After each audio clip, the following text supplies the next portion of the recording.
Yes. Oh, no, we don't need that. Oh my goodness. We haven't blabbed in a few weeks because we've been traveling, and there are now all these new things for one to do, even once they start the blab that I wasn't prepared for. So. Oh, yeah, it's not a simple blab anymore. That's a problem. No, it's not. It's not. And in fact, as I was setting it up to record before, it hadn't uploaded to YouTube, and then it hadn't shared to Facebook. It was, anyway. So yes, there was quite the technology kerfuffle to set up. And as you see, it's not over because Hank hasn't joined us yet. So there's still issues. But that's where the fun comes in. Right. So, hey, is there anything that we didn't ask you on the radio that you want to chat about? Well, that's sort of, I was thinking about that. I feel like we got to touch on quite a bit. The time went a lot faster than I was anticipating, but I feel like we kind of got to all the high level stuff. But I think that there's some interesting things that we could talk about around, why select an Argo retreat versus just sort of going on a vacation by yourself. What some of the value add that we bring to the table is above and beyond just, hey, we're booking a vacation with you. So that would certainly be something I'd like to talk about. Yeah, go for it. That sounds great. I think that there's probably benefits to both. Yeah, absolutely. So, I mean, I'm a traveler. I travel by myself a lot. I travel when I've got a significant other. I travel with them, just the two of us, and I think that's an incredibly powerful and beneficial experience, and I will never give that up myself. But the advantage and the reason why I would say people would have a good time with coming on an adventure like Argos, or specifically like Argos, is the fact that we're taking care of a lot of the detail for them. So again, I created the whole idea around let's do what I would have wanted 5 years ago when I was a busy technology professional. I would have wanted somebody who could have taken care of all the details, picked a spot that was incredibly beautiful and was going to be, a location I probably wouldn't have found on my own. Was going to arrange for food to be high quality, because you never know. I mean, personally, like, I loved Costa Rica, but one of my complaints about Costa Rica, or less favorite things I should say about Costa Rica, was the food. There's only so much beans and rice a person can eat, and still feel like excited about sitting down to the table again. So thank goodness for plantains.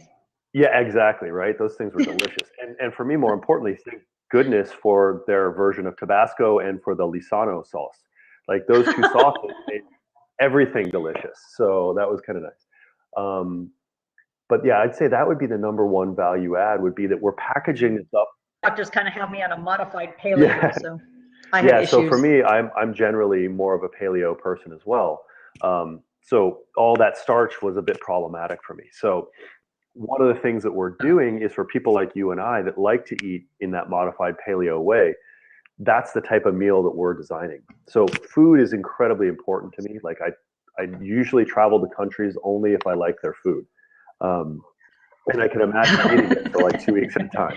And so with that in mind, I'm creating menus with local chefs that are borrowing from all the culinary traditions and ingredients that they're famous for there, but putting them through a lens that is looking like the modified paleo. So, very low glycemic index if we're doing any carbohydrates, beautiful fresh vegetables and fruits with every meal, healthy fats. I feel like we're in the opening scene of the Brady Bunch.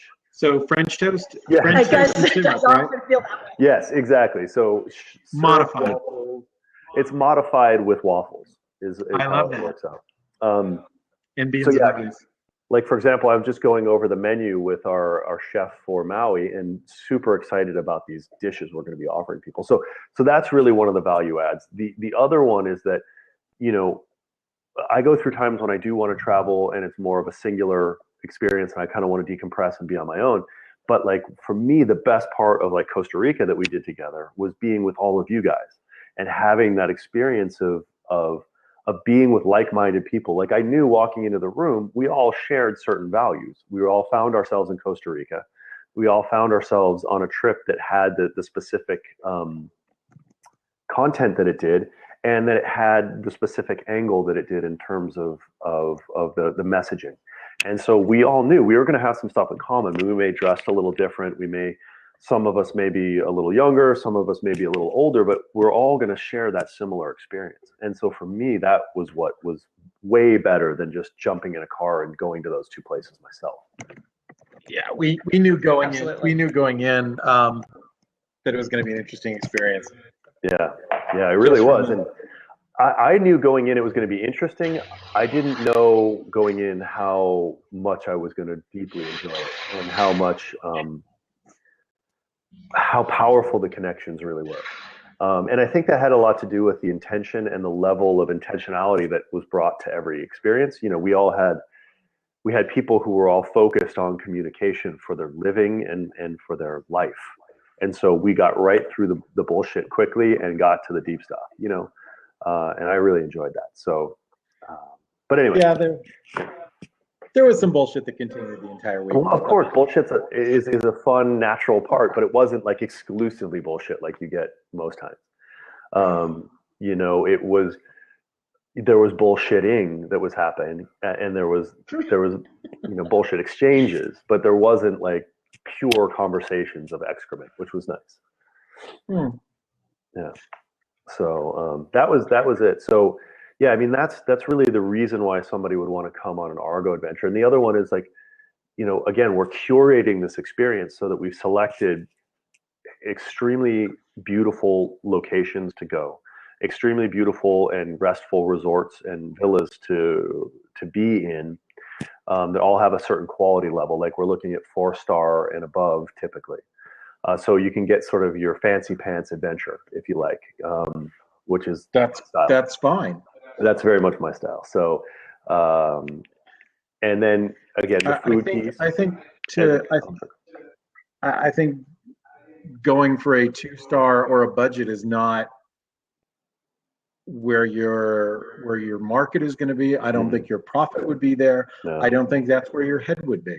No, not at all. I mean, and believe me, I've gotten a lot of coaching from well-meaning friends and family who are like, "Hey, make this really affordable and really cheap for people to go to," and I am conscious of trying to make it cost effective, right? We're not doing anything. We're not serving like gilded caviar, right? So it's going to be stuff that's a good value is really what I'm pushing, but it's going to be on the higher end because again, it's like people who are like me. You know, I like my adventure, but I want to come back and get like some 900 thread count sheets at the end of my adventure. So memorable is better. Yes, exactly. And not memorable because like, oh, that was so great. Remember the time we found the tarantula in our towel, you know, or whatever it was. No, yeah. You know, we've been on a whole lot of different cruise ships. Mm-hmm. And the experience on Celebrity and Holland America is far better than, I won't even mention the booze cruise. Right. But, you know, they market a different way. Yeah, they really do. And I think you're right to go the higher end. Yeah, thank you. I mean, and to me, that's important because ultimately, I want for people to have a great experience. I don't want them to, you know, we're not talking the Four Seasons here. So we're not looking at putting people in a position where it's $20,000 a week or anything close to that, but that it is a bit of an investment, but they're going to get a huge amount of value from that. So for example, the location that we're doing in Mexico is the resort I stay in whenever I go to Tulum.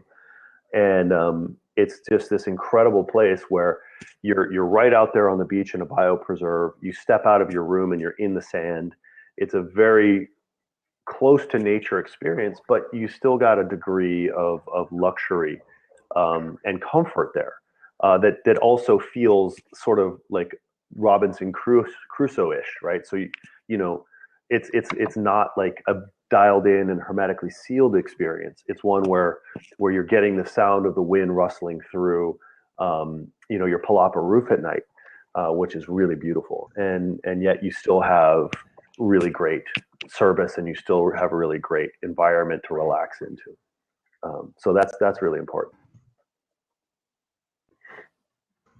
But yeah, the sort of the final piece of special sauce of what we bring to the table is community. We're really, really serious about finding very, very passionate fitness professionals to work with us. And so what we're doing is just like the Costa Rica trip we all went on. We're designing the experience so that it appeals to a particular type of person, and it appeals very much to the type of the people that are going to come there and want to share a next level experience with each other. That community sense was a big deal, I think, in Costa Rica. So I can imagine it's going to be a big deal for your group as well. Yeah. That's very much.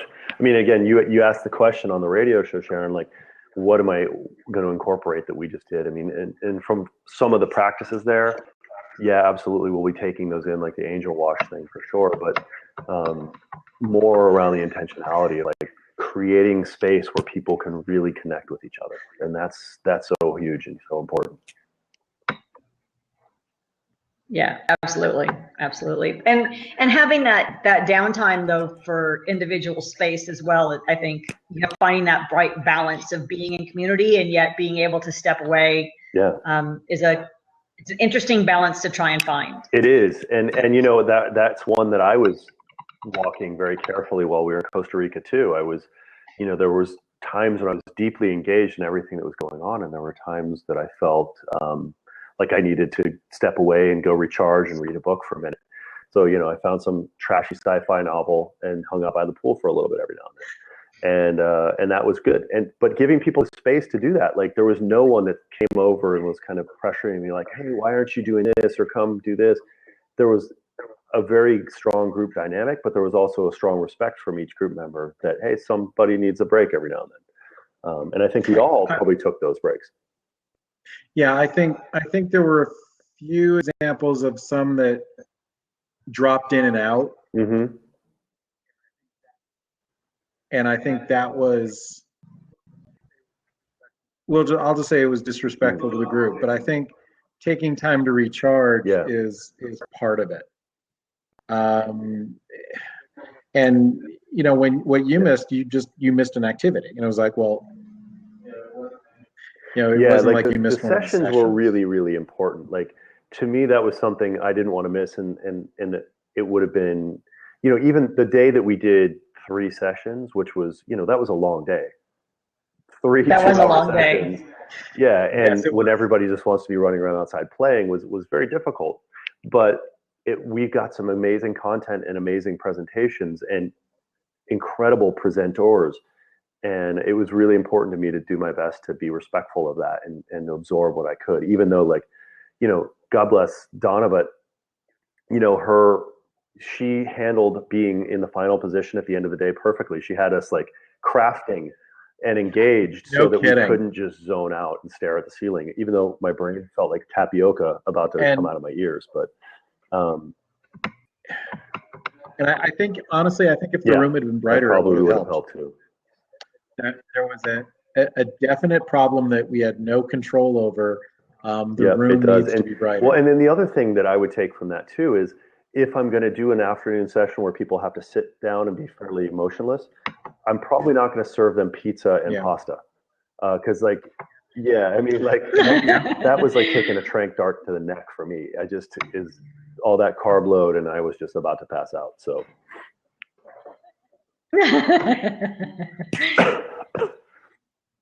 It was good pizza. That was of the biggest food surprises I had in Costa Rica was how good the pizza is there.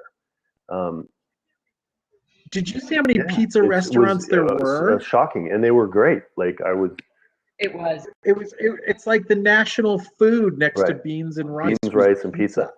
It was really surprising. And plantain. Don't forget the plantain. Exactly, because my previous experience with Latin American pizza has never been good. I mean, it's something, but it's not what we think of as pizza.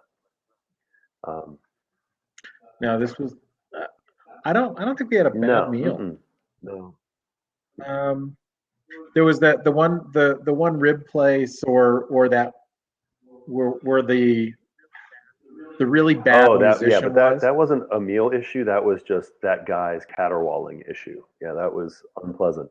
Yeah, The ribs were okay, but what they served with it was Yeah. only fair. But the next time we ate them, it was really quite good. I gotta tell you, enjoyed those it. ribs were one of the highlights food wise for me of the trip. Like they were so tasty. And again, the musician, it turned out, was good practice for dealing with Mike Wolf.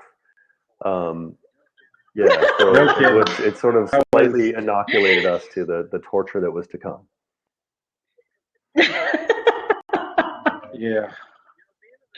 Being in the, I guess I was lucky.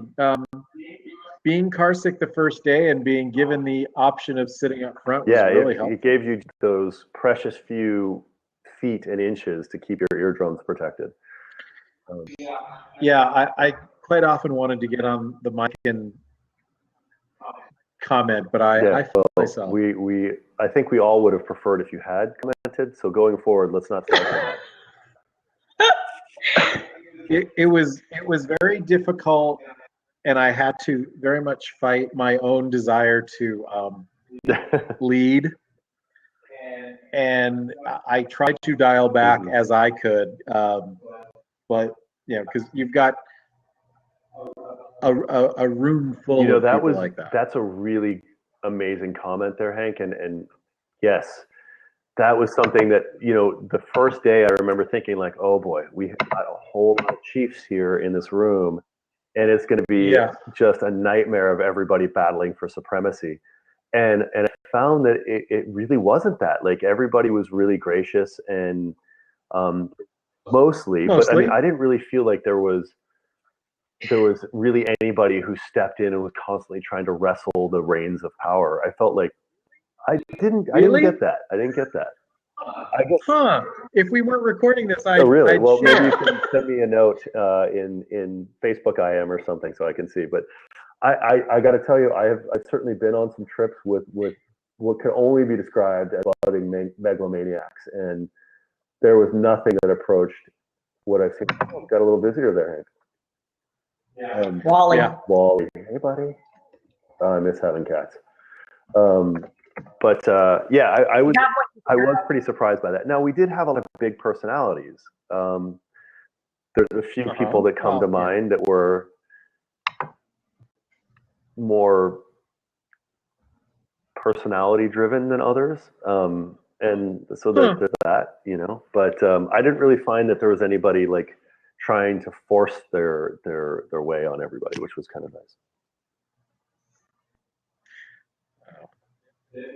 There are a couple I wish had been more forceful, but we'll get to know them a little bit. In fact, I think we're going to end up having probably 10 people from that. Oh trip wow, on that's our great. show. I mean, first and foremost, I can tell you that, I mean, to me, everybody on that trip has something really interesting and unique to share in terms of what they're doing in the world and what they're doing with themselves. And I mean, I was blown away by how dynamic everybody was. So if I have a radio show, or I should say when I have some sort of a show, I will, there you go. Yeah, I will rope every one of those people in, because on the network that we're on, there is a show called Happy Hour at the Horse and Cow. Oh yeah. And they're a bar in Guam, and they spend the afternoon getting hammered and being on a radio show. But it's very relaxed, and I think if you listen a few times, you'd get an idea of how your show could work. Well, I will check that out. I mean, that sounds very much like what I love is just sitting back having a conversation. And it doesn't have to necessarily even be all that structured. I'm a big consumer of podcasts, and my favorite ones are not where there's like, here's the part where we do the 20 questions about your whatever, or here's the part where we do this, where it really is just a free form conversation, and what's happening is happening. And so that's inspiring to me. And then I will say also, Hank, and I can tell you want to say something, but is that one of the things that you really, really inspired me with in terms of my videos was like this idea of just let it happen. It doesn't have to be perfect. It doesn't have to be overly produced. It just has to be a moment from the heart. And that really set me free to feel comfortable putting up those 2 videos and doing those 2 videos, and it helped me get through a hurdle around that. So thank you.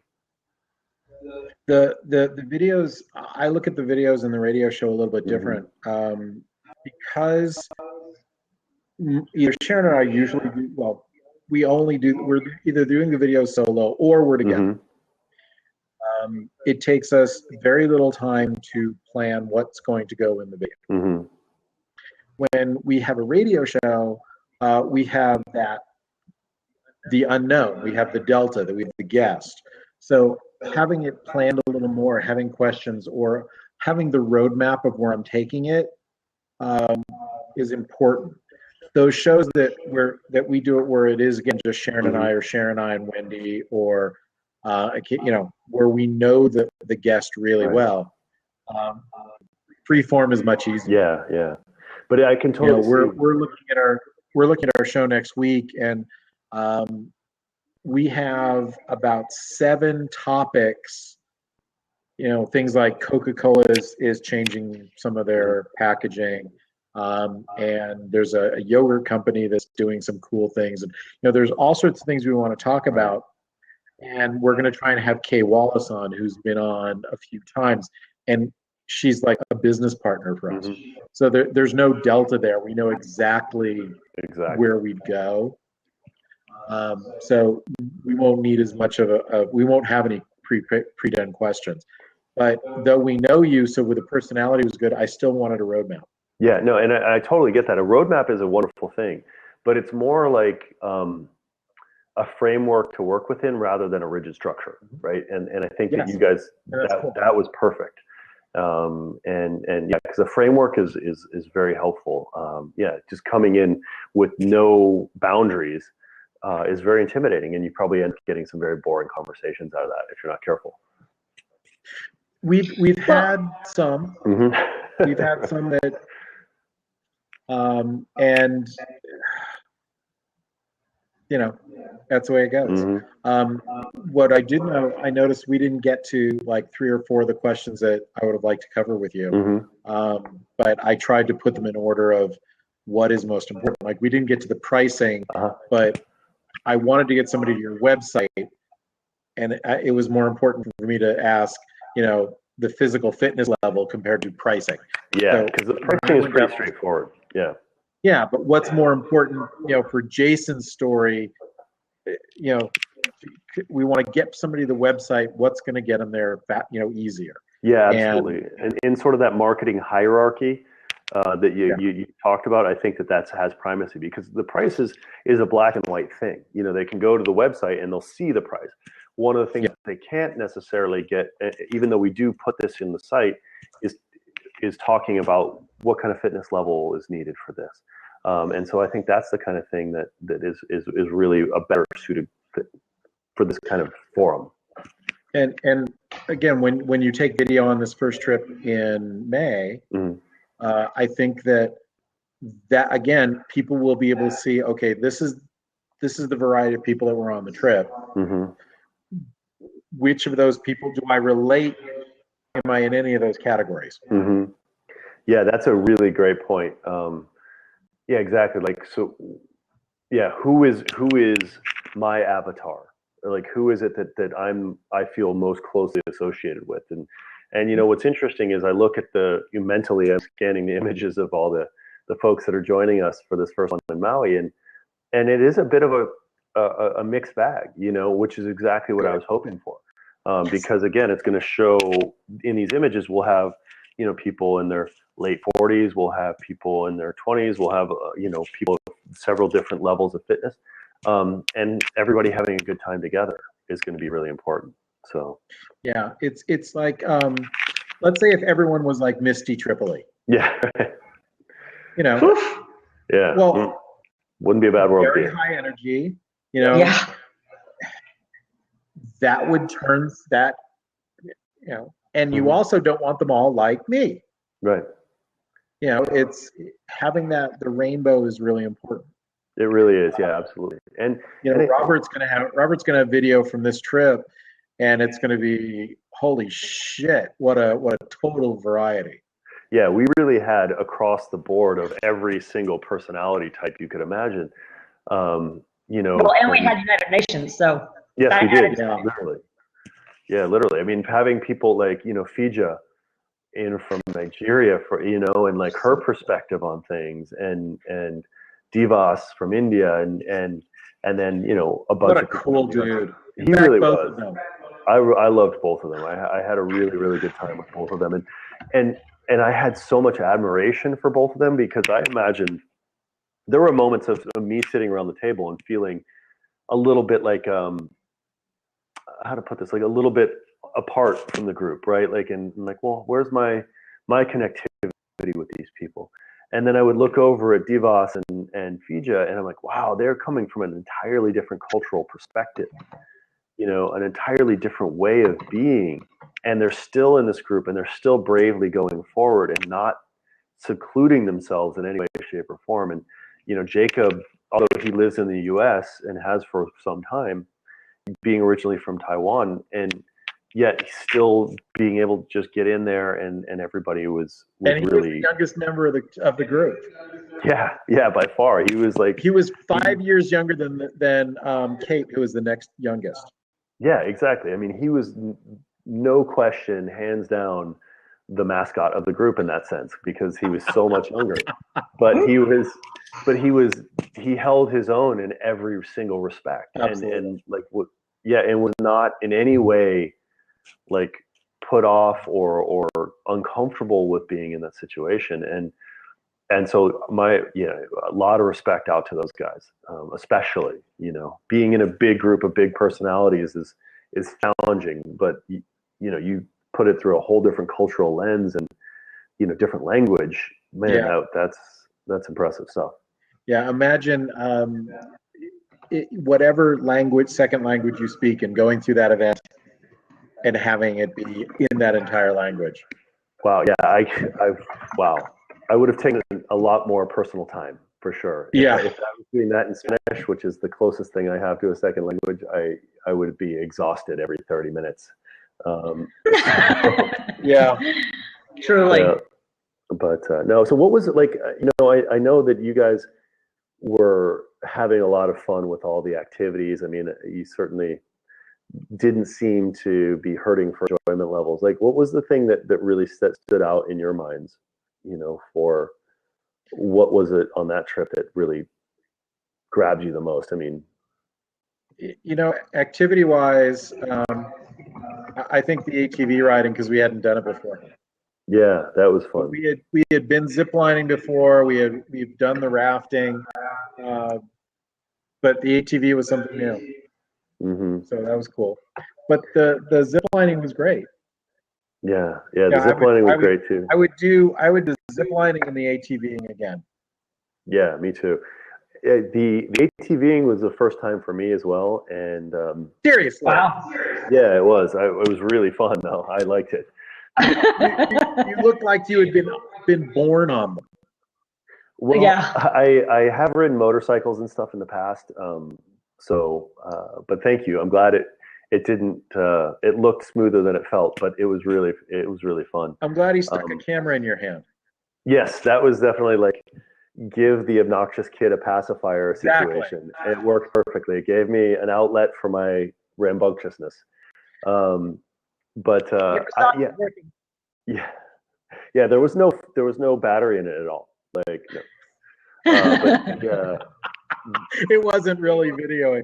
Yeah, I was just holding it and waving it around like, yay, having fun with it the whole time. But the other thing that really, for me, I loved so much that was surprising, or not surprising, but like unexpected, was Tabacon.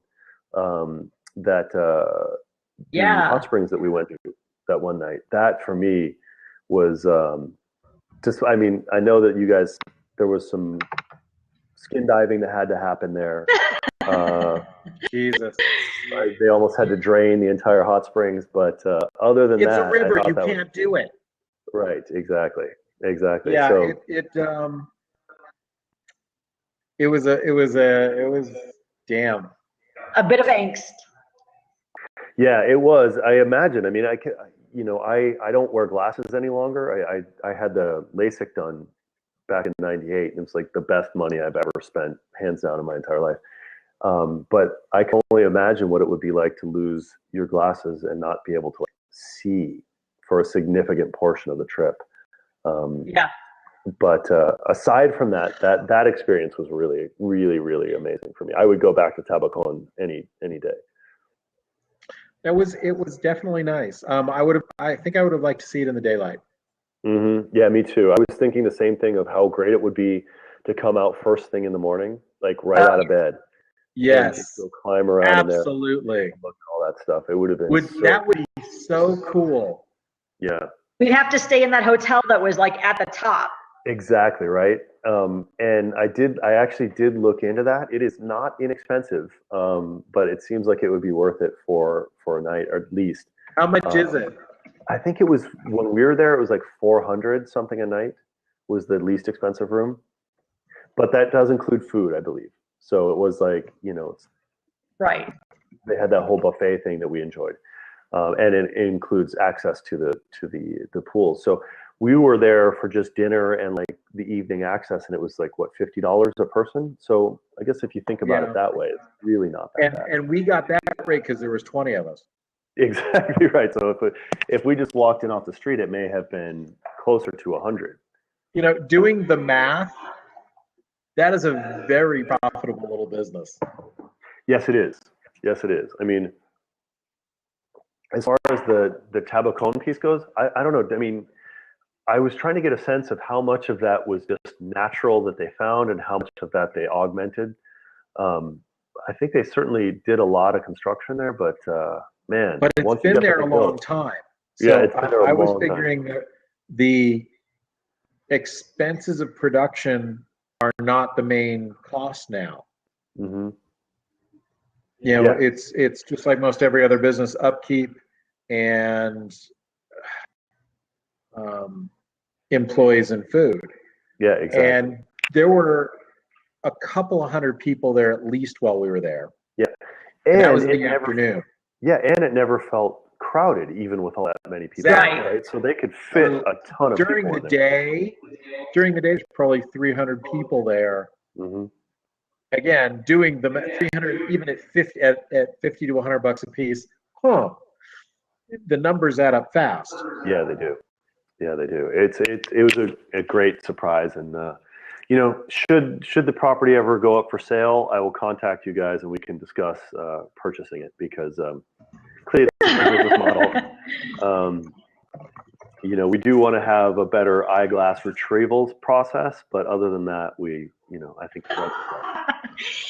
just make sure that people have those, whatever those were, those bungee thingies that I got later on. Yeah, like the croquis that strap around your head. Yeah. Yeah, those things are great. Or what I always do when I go river rafting, the times that I do actually go river rafting, is I'll just take duct tape and create my own croquis with those things. So keep some stuff. Yeah, I didn't think of that until I saw our guide do that. Mm-hmm. Yeah, that was cool stuff. One of the other things that I would probably do, and I don't know, let me get your take on this, but I would probably try to find locations that were a little closer together to do this 2 sections retreat. Yeah, no shit. Yeah, the 6-hour bus ride ordeals were less than ideal for me. Yeah, I would agree with that. It's, 24 entrepreneurs with no Wi-Fi Mm-hmm. It's hell. It really was. I did say often that it felt like a summer camp for adults. It did, and in the best way possible. Like right down to the sing-alongs and minus the wedgies, thankfully for me. Thank goodness. Yeah, I was not a fan of the wedgie, so it was nice to not have that perpetrated. But, otherwise it was a pretty incredible trip. But I mean, as far as the stuff that the takeaways for me, I mean, I really could not have gotten more from it in terms of taking my business to the next level. And again, I know I keep saying this, and I hope you don't get tired of hearing it, but like to the people that are watching us, I would say reach out to Hank and Sharon and leverage their expertise and leverage their genius and their passion for what they do. Because just in a few throwaway comments, they were able to really transform. Those are throwaways. Well, there's no throwaways with you, Hank. It's all gold. It's all gold. But yeah, I would highly recommend to anybody that's watching right now, like take a moment, reach out and figure out a way to incorporate what these guys are doing into your business. So thank you guys for that. That was worth the price of admission for me. Oh, hey, we'll get that.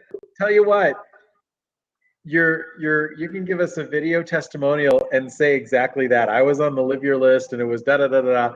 What the price of admission worth was, that would be a great testimonial. Yeah, happy to. I would pop that one on the website in a heartbeat. Yeah, happy to do it. And remember, put your name and website at the beginning and at the end. Okay, or maybe just have my website across like the middle of the screen or my face. Yeah, something like that. Yeah, I wouldn't have it covering your face, no. Okay, maybe just directly beneath my face. That's fine. Right. Use a lower third. Those are helpful. Yes. Yeah. Sharon, have you looked to your right? No, but it is pretty spectacular. Should I turn my computer? There's quite a great sunset that's going to happen today. Yeah, I can see poking out from behind Sharon through your blinds there. Some pretty amazing looking scenery. Makes me really miss Arizona. That was one of my favorite things. There was the sky. It was just, I've never seen anything like it. It is pretty awesome. Hey, Jason, are you planning on going to New Zealand? Are you part of that trip? I don't know. I don't even know when it is. So the thing is, it's in November, and it's going to butt right up against yours. Yeah. See, I think that's probably why I didn't take note of it, because mine is November 8th through the 13th. Oh yeah, that doesn't work. At ArgoAdventureLabs.com, come sign up. I'm sorry, what is it? Argo Adventure Labs? AdventureLabs.com. And do you own the singular of that? Huh? Do you own the singular of the URL? I don't think I do. Which I should probably fix that. Yeah, you should go buy that. Yeah. Yes. Yeah. That's a tonight thing. Yeah. I think that's a right now thing, actually. Yeah, I think that's the right now thing. Multitasking, yeah, exactly. It's so that's something that's actually not a bad idea. I can't believe I didn't think of that. So, see again, the value of talking with expert people.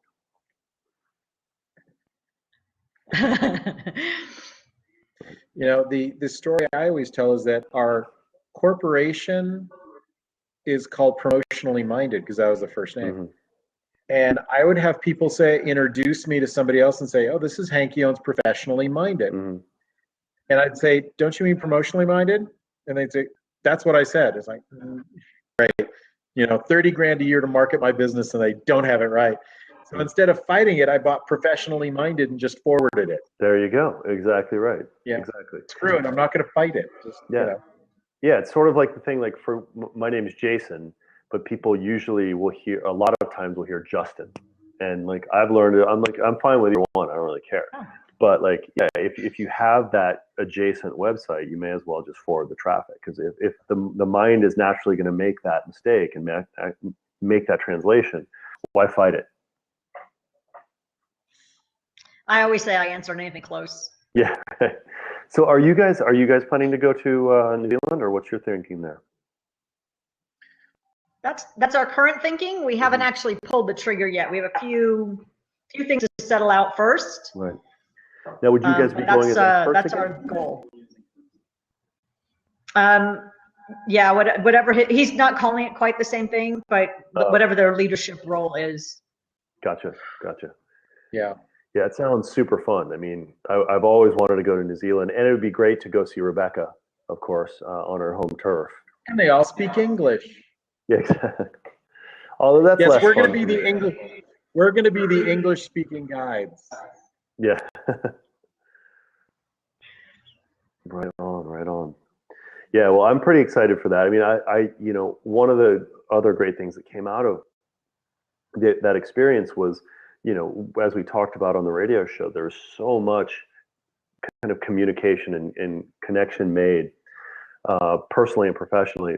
And for example, Robert and I are going to be talking about ways we can partner together, and he's Good. looking at sort of transforming his business model and is interested in looking at what we can do with Argo and retreats as a content source for him.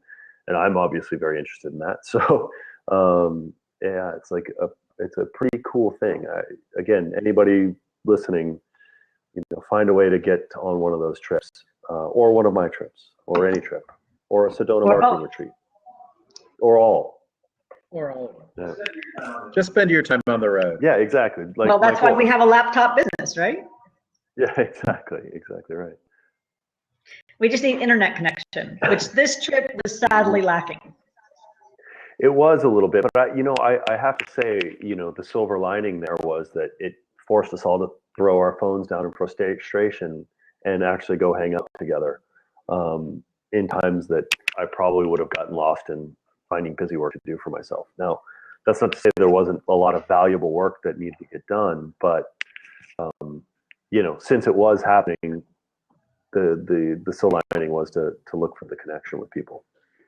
Well, for us, we need a certain amount of connection, Mm-hmm.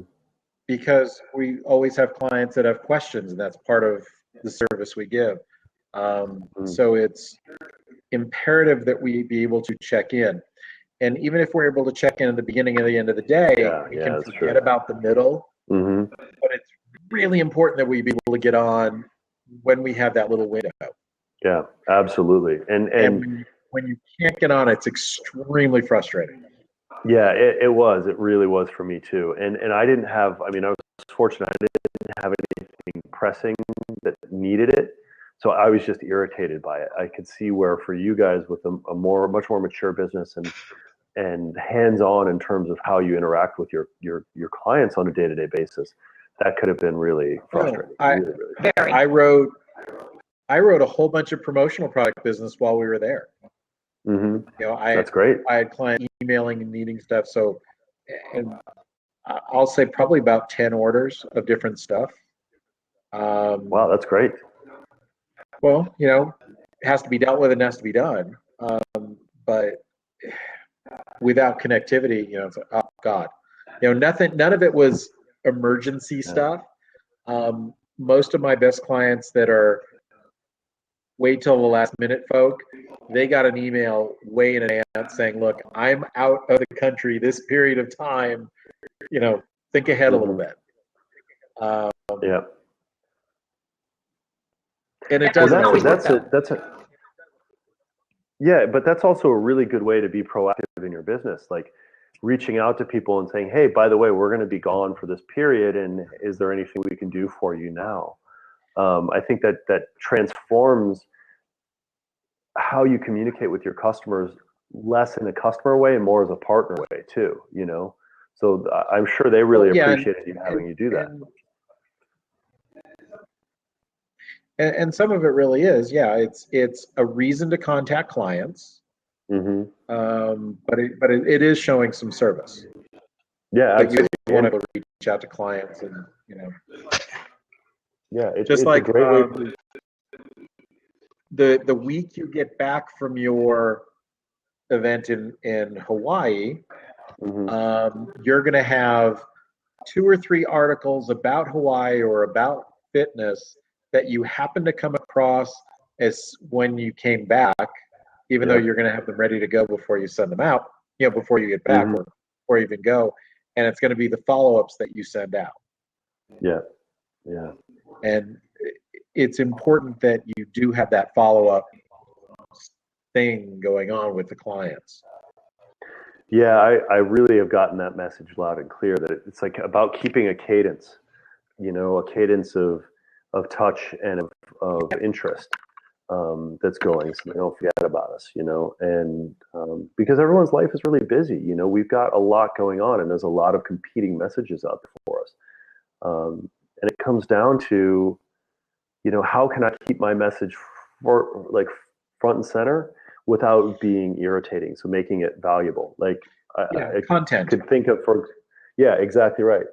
And I can think of one example. There's a business coach group that I contacted at one point, and they probably send 5 or 6 emails a day. It's just way too much, and that's not about like, it's not stuff that's useful to me. It's all just stuff I got to look at and just like, and delete. Okay. And there's a fine line between providing value and just being a pest, right? So there's that side of it too.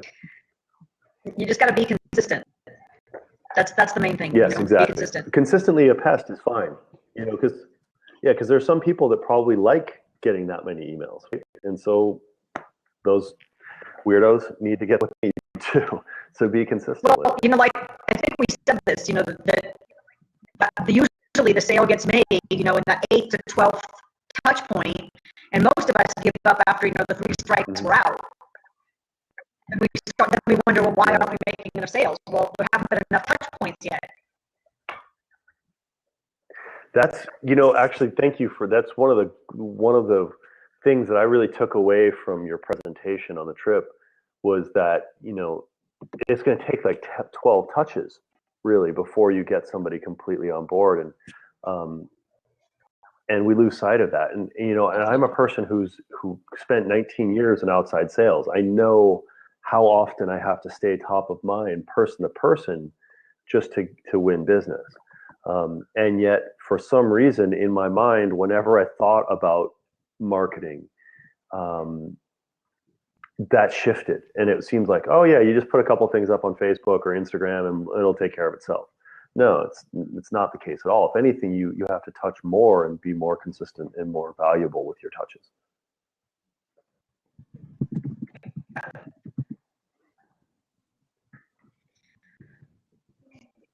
Don't mind me, I'm typing something. No, I know. First of all, I got to say, Hank, I'm incredibly impressed with your multitasking ability. You have basically typed, I'm scrolling through, a novel on the art of marketing here as we've been talking about the art of marketing. So without seeming like you're typing. Well, it's Sharon and I are kind of both here, so we're again, I don't have to do it all myself, and neither does she. Yeah, tag teaming. See, it takes a village. It takes a village. So, all right. Well, okay. Do we have anything else here for the Blab experience? I got to say, this is really cool. Being my first time. Wow. So we took care of your first really cool Blab and your first radio interview today. I know, right? It's a day of firsts with the ULOS. Well, thank you for cutting your chops with us. Thank you for allowing me to. Hopefully, it wasn't too painful for you guys. So you can always tell when it's painful because we cut it short, so not to worry. That's why that interview seemed to be so short. I got you. All right. Oh, that one went perfectly, the perfect length. Excellent. Well, thank you guys so much. I really appreciate it, and thank you to all the James. If you're there.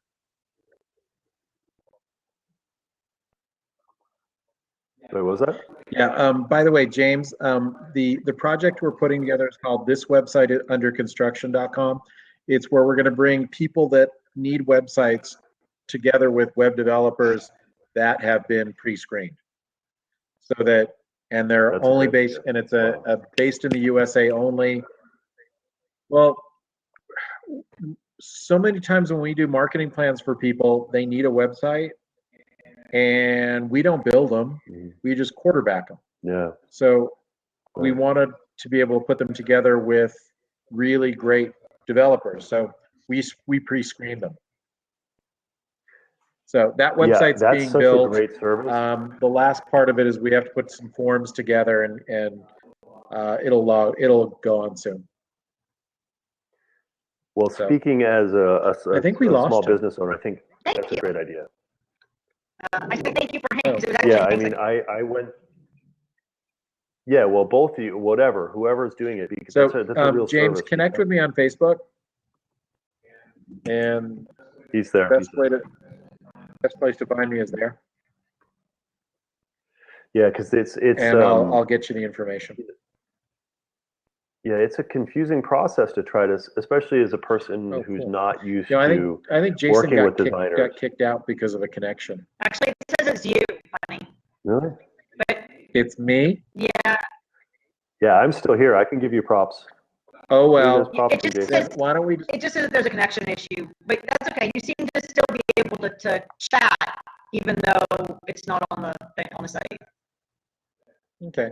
Well, why don't we call this in a day anyway? Well, let's let Jason finish what he was saying first, and then we can call it a day. Okay. Yeah, because I was trying to say good things about you guys. So you should See, let me I finish. can't hear it. Okay, well, then you'll Yeah. just have to trust me and you can listen to the recording. Okay, fine. Right. If a compliment falls in the I'll forest, just sit here as if I could hear it. Not saying anything. right. Just open yourself to talking the over it. energetic signature of the Or anything compliment. like that. It'll come to you through the universe. But no, what I was going to say is, like, as a small business Nope, owner, one of the not things that gonna was say a hard for word. me and was trying to find website developers, because there's so many out there, but like, who's good, who's quality, who's actually going to get the work done in a timely manner. I had to go through 3 or 4 before I found people that worked for me. And so for you to be able to offer that as a value to your clients is huge, and create a platform. And lucky for you, it was only 3 or 4. We've had clients that have been much more. And in fact, I'm trying to think how many we've been through. We've been through a fair amount as well. So we've had our own personal experience as well as client experience having those issues. Yeah. Well, way to take a problem in the world and create a solution for it. So excellent work. Thank you. All right, guys. Well, with that, I will sign off. Thank you very much Thank for you, everything. Really appreciate it. It was a lot of fun. Take care, Hank. Bye-bye. Bye, Hank. See you on Facebook. Hi, see you on Facebook. Thanks bet. again. Bye-bye. All right, guys. Have a great week, and we will see you next week. Bye for now.